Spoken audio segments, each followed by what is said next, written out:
beralih karena nyaritakeun seputar kehidupan manusia. Lamun urang hirup kos urang baik kieu di alam jisim butuhna sakadar syariat, patalina ta'alukna jeung syariat, ngabebener cai, ngabebener wudu, ngabebener salat, ngabebener makharijul huruf lamun dina Al-Qur'an, ngabebener tentang zahir. Sakitu be lamun urang hirup sebeuh jeung ngalep cukup dina urusan jisim. Geus atuh obrolanna ge beda. Patali jeung jisim be obrolanna ge aji pudoli tah misalna teh hanya ngobrolna. Waduh, kamari mah dahar di restoran anu ngeunah. Ngeunah, masyaallah pasakanana. Pasakan Padang tapi nu masakna Sunda. Blon teh jelema. Asa Padang nu masakna Sunda. Nah eta lah zaman ayeuna. Ongko restoran Padang tapi jerona Sunda. Nah, iyalah ongko kiai tapi di jerona berpartai. Itu beda-beda ya di akhir zaman mah kos gitu. Nah, iyalah patalina jeung jasad urusan dadahar, urusan nginum. Nyahonya na motor restoran di Tangerang restoran nomor 1 saha, nomor 2 mana, nomor 3. Boh, segala aya pangeran Padang segala. Teu kira-kira teh restoran pangeran, geus. Masyaallah, pondok pesantren ge pondok pesantren Lauhil Mahfuz. Beuh, budak wahara. Teu kira-kira. Ya Allah, leuwih ti aras Lauhil Mahfuz.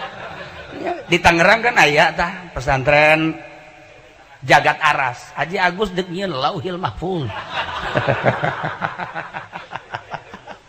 Atuh teu babari teh mah teh sapira urusan zahir teh mah. Urusan zahir. Geus patalina jeung baju, patalina jeung kendaraan, jeung imah, eta lah zahir nu kos kararitu teh. Mantak lamun terus bae urang ngagugulung eta zindik. Nah, kos kitu bae mudi memulai we ku urang teh zahir. Masyaallah karim rugi urang. Geus gampang mulai zahir mah asal kadeuleu bae salat ku batur, asal kadeuleu bae salat ku tatangga, asal kadeuleu bae salat teh ku rekan-rekan. Allahna mah eueuh di jero qalbu. Nu nitah salat Allah tapi kunaon hayang kaalemna ku makhluk. Eta lah zahir. Puas urang di dinya bae hirup teh.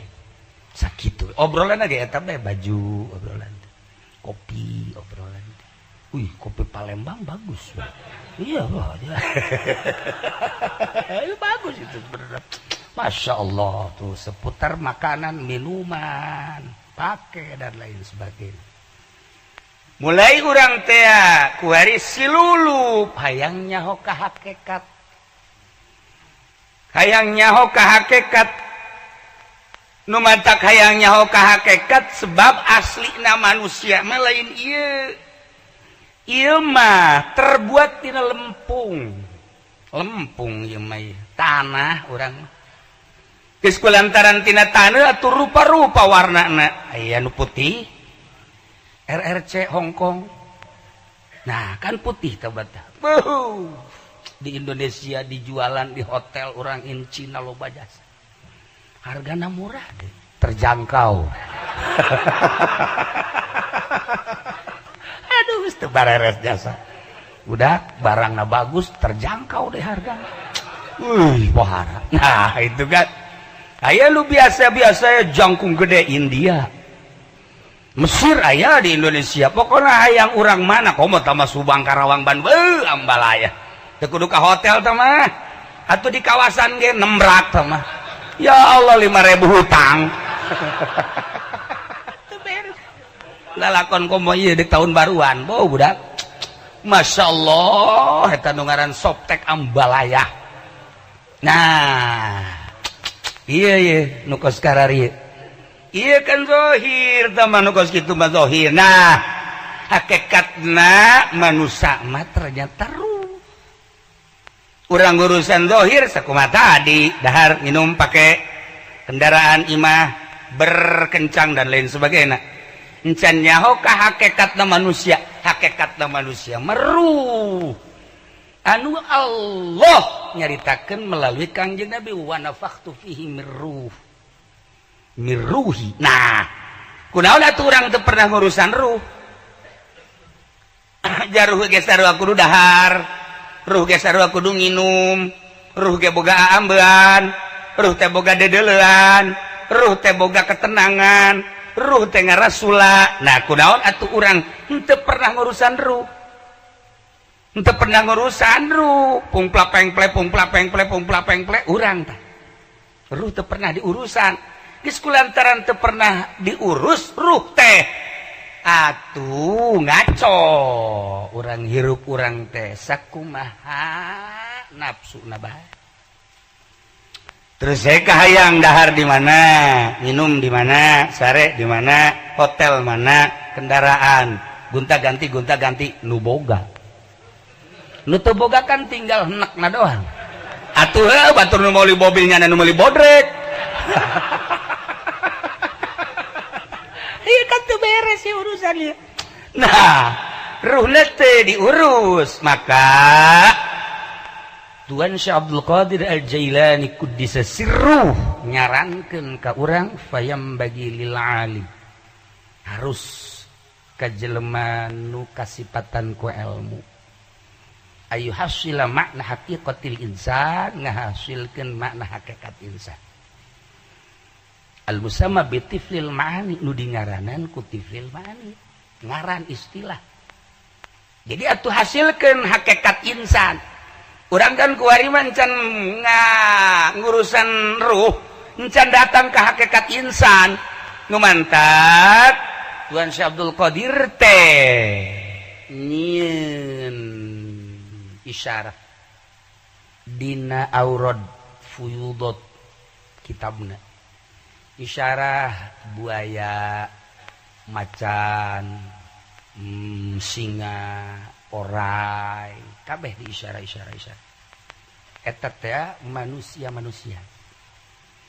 Sebab encan diurus ruhna. Engke da atuh bentukna teh meureun orai, buaya, singa, macan, ya minimal monyet lah.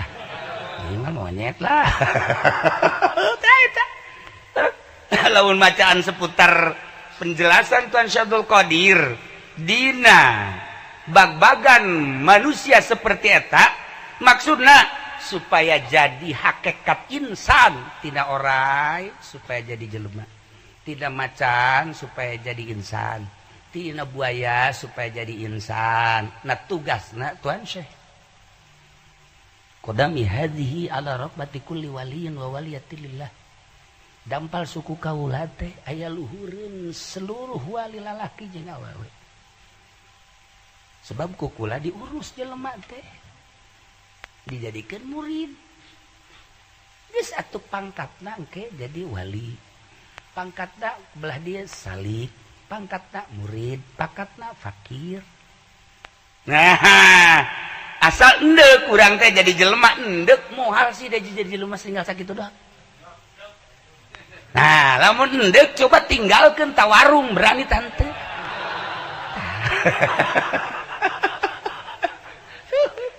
Sebab jelema nu ngawarung teh ya eta teh nu sabenerna hakikatna mah adalah buaya. Buaya teh. Ya. Calangap bagian. Buaya teh. Aduh, cenah kajen lah jadi buaya baik ya itu. Tuh betah jadi buaya berarti kan tuh. Nah iyalah Tuan Syekh di dieu mah ngan sakadar sakieu payam bagi lil alim ayu hasila ma'na haqiqatil insan al musamma bi tiflil ma'ani. Nah, hayang nganyahokeun hayang ngahasilkeun mana hakikat insan teh berarti tina lain insan. Ngan kadeleuna we bentukna jelema, tapi ternyata horenganan di jerona mah mau karasa jaku urang ge. Karasa minimal ucing garong lah. Iya, karasa ku urang. Ai tadi aing ngendin rokok di dieu ka mana? jasa lain ngan kajero doang keluar di Masya Allah tak babaturan emang di mana dan rokona di dieu tah ji ulah sok sateun-teun pokoknya na teu bisa tah babaturan ulah sok sateun-teun na ih zaman kuari mah goblok teh coba tah kan ucing garong kan berarti eta nah babaturan urang teh horenganan statusna ucing garong barang yang urang sa motor barang sa mobil horeng ucing garong barang kanyahoan mah aing paingan sering leungit atuh sia ieu goblok sia tuh emang aing geus kebel sebenarnya mah goblok siana bae karatnya ho aing goblok encan deui nu mau dokot sukari askar eta teh syaja'ah bayangan Tuan Syabdul Qadir syaja'ah eta teh polisi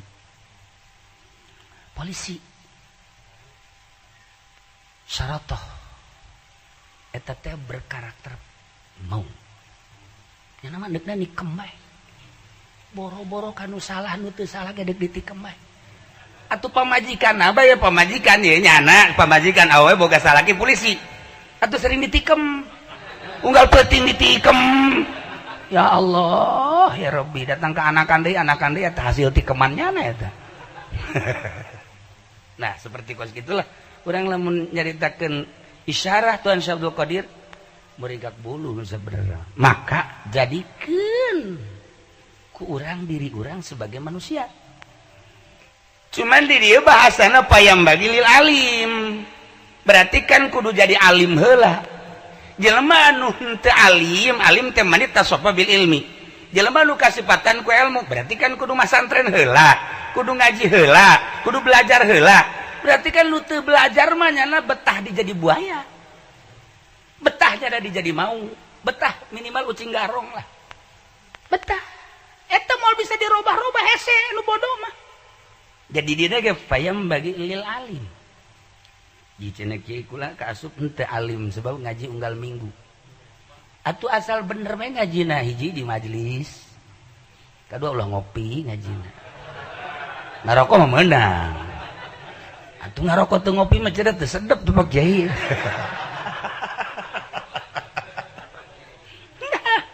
oh masalah ngaji mah hendak unggal poe hendak samanggu sakali nu penting ilmu nyangkrung jadi engke status alim tina teu nyaho kana wudu jadi nyaho teu nyaho rukun wudu teu nyaho rukun salat jadi nyaho da kuari status alim oh masalah bisa tanyana ngahasilkeun makna hakikat insan geus atuh kuari hayang ye jadi alim heula belajar syariat maksudna bersyariat heula sebab Allah moal ngangkat wali bodoh atuh boro-boro wali bodoh bupati ge bodoh urang embung ye manya bupati urang bodoh embung urang tah komo wali Allah atuh wali bodoh masa wali ditanya rukun wudu genep 12 wah ieu wali fudol ye cenah mantap ye geus diangkat jadi wali ye cenah nah tanya fud aya rukun wudu sabaraha asana 12 cenah ji lain genep ya genep boleh cenah 7 boleh nu aslina 12 cenah teh isi kiai kumaha sih maksudna teu jelas cenah teu jelas nah ieu ulah datang ka tagoyur dina hukum teh kok meunang isuk henteu isuk deui meunang deui kan henteu deui ulah kitu tetep bae meunang haram alim heula geus dina syariat bae boga kayakinan engke dina sulukna nyana mulai kayakinan dikembang syariat bae teu boga kayakinan kiai ari ngeridit sih meunang teu tergantung sih engke maksudnya tergantung kebutuhan ayo urang teu butuh teu ulah ayo butuh mah teu naon dalilna ad-darurat tubihul mahdhurat sangeunana bae teh kiai ya secablakna sungut nah iya kan teu beres had batasan jeung darurat teh dijelaskeun kunya nah alim syariat siap jasanya na syariat dibagi ku Imam Zainuddin malebari 4 hiji ubudiyah 2 muamalah 3 munakat 3 jinayat eta judul-judulna doang diaji mah hese Hese teh jadi babuna kahat bae ge mimiti nikah, kemudian urusan syarat jeung rukunna, kemudian napakahna, kemudian urusan tolakna, terus tolak getan bain kubro bain sugro, kemudian kabelah dituna aya deui dina khulu, terus kabelah dituna deui urusanana urusan sumpah, urusanana talek, urusanana tah eta kan mun kahat terus coba ayo gali tak ku urang teh beusi engke urang dijadikeun wali aya nu nanya kiai tolak tilu sih ieu bisa dirujuk deui teu bisa lah bisa teu naon cenah cak kiai anu mah teu bisa ya aya nu bisa aya nu henteu ayo teu kira ieu kiai jadi kumaha sih aja lamun aya kiai nu ngahenteukeun lamun aya kiai nu ngahenteu bisakeun masalah ngan kudu make muhalil. Coba dulu barang nak kade kiai ge siap ku lagi jadi muhalil cek. Kiai tololnya hayang jadi muhalil atuh nyandung bae goblok. Teu cak pudali kula bae sapenting mah jadi muhalil cek nanti. Susuganan akur bae. Tah ieu teu beres ye. Teu beres kos kitu teh teu boga kayakinan. Syariat bae teu boga kayakinan komo engke ngahakekat. Hakikat kan ilmu yakin.